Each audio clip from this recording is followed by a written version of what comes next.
Here's 3 reasons why you need to grow more sunflowers in your garden. Number 1, they're a trap crop for stink bugs. So if you get a lot of stink bugs in your garden, they're kind of hard to treat for because they have hard shells. So just plant a ton of sunflowers. For whatever reason, they like to congregate on the plants. They don't really mess with the flowers, but I would much rather have my stink bugs bother the sunflowers over here and then leave my tomatoes alone. Number 2, they attract a lot of pollinators to your garden. The bees and butterflies really love the rich pollen that these flowers produce. Number 3, it's a food source. Obviously you can eat the seeds, but I have backyard chickens, so I like to grow a lot of sunflowers so I can feed them seeds. By the way, if you need seeds for sunflowers, I have a ton on my website. This particular variety is called Mammoth. It produces really big heads.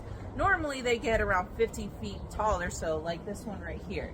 Very beginner gardener, but I'm going to show you some seeds that I started with that are very easy to grow. The first flower that I decided to grow were sunflowers because they're super easy to grow.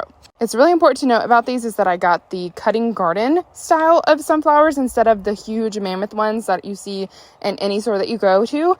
Mammoth type of sunflowers are not great for cut flower gardens, or they're not great for bouquets. These are perfect for bouquets because they're just the perfect size. So if you're getting sunflowers, make sure that you get bouquet garden cut style. It'll say it on the package, but make sure they're not the mammoth size or you're not going to get what you think you're getting. One more thing to note about sunflowers is they only bloom once though. So I'm going to plant 4 rows of these, each different type of sunflowers, and then a week later after I plant these, I'm going to plant another one so that I will have just enough for all summer long for my bouquets.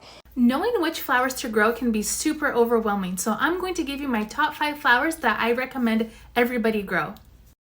Number 5 are going to be sunflowers, arguably one of the easiest flowers to grow. They come in so many beautiful colors and sizes, and nothing says summer like a sunflower. Number 4 are going to be snapdragons. These you can also find in so many different colors. They're easy to grow, and I like them for the height that they add to bouquets. Number 3 are going to be cosmos. I've been having a love affair with these for the last couple of years. They are such a workhorse and they add this ethereal feel to any bouquet.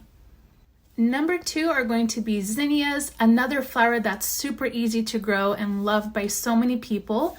They flower all season long and you can find them in those delicious peachy tones that we all love that look beautiful as a cut flower but also in your garden. Another great thing about zinnias is that they branch, so you don't need a ton of plants to get a lot of blooms. And the number 1 flower I recommend everybody to grow are dahlias. These are by far my favorite flower to grow. I could talk about dahlias all day, every day. You name the place and time and I'll be there. There's so many beautiful shapes and sizes and colors. The great thing about dahlias is that they bloom from midsummer all the way into fall time, so you get a really long season with these beauties.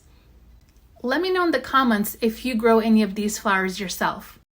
We began fencing our yard when we moved in, but couldn't afford to plant cedars or a hedge for privacy at the time, so I planted a sunflower fence instead. This is a temporary solution for privacy planting and cost me maybe $15 to do. Sunflowers are so easy to grow and they offer a ton of benefits, from edible seeds to food for pollinators. In fact, by the second year, most of the plants had reseeded themselves, so I barely had to plant any and had the most amazing display and coverage for the chain link fence. So take this as your sign. Start your seeds this spring, plant them in a sunny location, and 12 weeks later you'll have sunflowers and bouquets and seeds to eat as a snack. Would you grow a sunflower fence in your own backyard?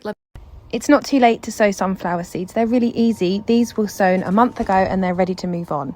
That just means I'm going to move them into bigger pots so they have more room to grow before I put them in the ground. So here I'm just starting to fill up the pots with some more compost. All of these pots are ones I've recycled from previous use. You don't have to buy new. So as always, we want to go really carefully when we're handling small baby plants, especially the ones we've nurtured.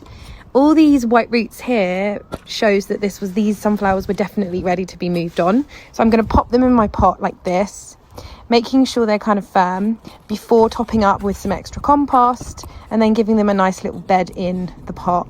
And then I just repeat.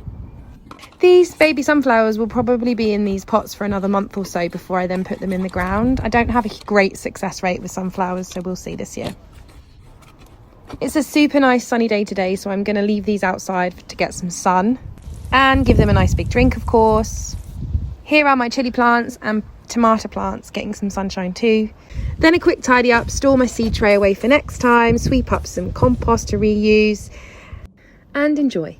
It's finally time to harvest my mammoth sunflower, so I'm going to show you today the steps on how and when to harvest one. So when the petals are dying back and drying out, it's typically time, but you also want to check the back. When it turns more of a yellow than a green, that's when you know it is ready. One thing you do want to do is make sure you remove any extra blossoms just to help out the drying process. You also want to remove any extra leaves and also cut the stem down to about 6 to 8 inches. From there, I'm just going to put it in one of these garment bags to let it have a little bit of air. Then I'm gonna let it just dry for the next week to 3 weeks, just depending on how fast it completely dries. And then I will show you guys part 2.